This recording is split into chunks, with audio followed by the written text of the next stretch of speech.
गांव के पुराने कुएं का रहस्य। उत्तराखंड के पहाड़ों के बीच बसा था एक छोटा सा गांव धनकुट्टी। ये गांव जितना शांत और सुंदर था उतनी ही रहस्यमयी थी इसकी एक पुरानी चीज, वह सूखा हुआ कुआं जो गांव के बाहर पीपल के पेड़ के नीचे था। गांव के बुजुर्ग कहते थे कि वह कुआं कभी बहुत गहरा और पानी से भरा रहता था। लोग वहां पूजा करते थे और मानते थे कि कुएं में किसी देवी का वास है। लेकिन एक रात कुछ अजीब हुआ। आसमान में बिना बारिश के बिजली कड़की और अगले दिन सुबह कुआं सूखा पाया गया। तब से वहां कोई नहीं जाता था।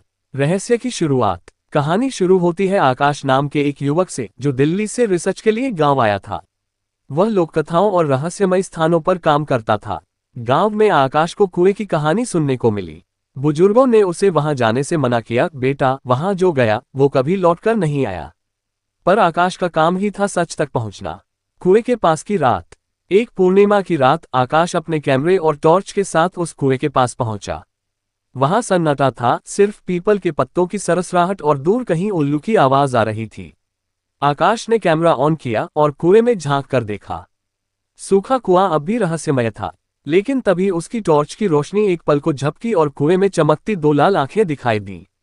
वह चौंक गया। डर तो लगा पर क्यूरियोसिटी और ज्यादा बढ़ी। उसने वहीं रुककर रिकॉर्डिंग चालू रखी। रहस्यमयी आकृति। धीरे धीरे कुएं के भीतर से कुछ बाहर आने लगा, एक साया।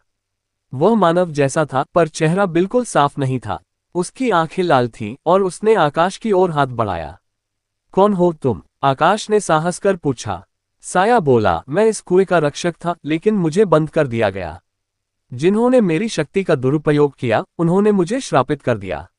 अब मैं मुक्त होना चाहता हूं। पुरानी किताब। अगले दिन आकाश गांव की पुरानी लाइब्रेरी में गया और वहां उसे एक पुरानी किताब मिली, तांत्रिक रहस्य और शापित आत्माएं। उसमें एक ही कथा थी जो कुएं से मेल खाती थी। पता चला कि 200 साल पहले वहां एक तांत्रिक रहता था जिसने अमरता पाने के लिए एक देवी को कुएं में कैद कर दिया। देवी ने उसे श्राप दिया, तेरी आत्मा इसी कुएं में भटकेगी जब तक कोई सच्चे मन से मुझे मुक्त न करे। मुक्ति की रात। आकाश ने तय किया वह देवी की पूजा करेगा और आत्मा को मुक्त करेगा।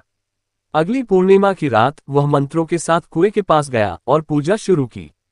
जैसे ही उसने आखिरी मंत्र पढ़ा, आसमान में बिजली कड़की और कुएं से एक तेज रोशनी निकली। वह साया धीरे धीरे ऊपर उठा, उसका चेहरा शांत हो गया। उसने कहा, धन्यवाद, अब मैं मुक्त हूं। और फिर वह रोशनी में विलीन हो गया। अंतिम रहस्य। अगली सुबह गांव वालों ने देखा कुआं फिर से पानी से भर गया था।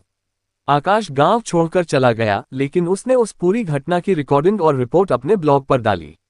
कुछ ने उसे पागल कहा, पर गांव वाले जानते थे कुएं का श्राप अब टूट चुका है।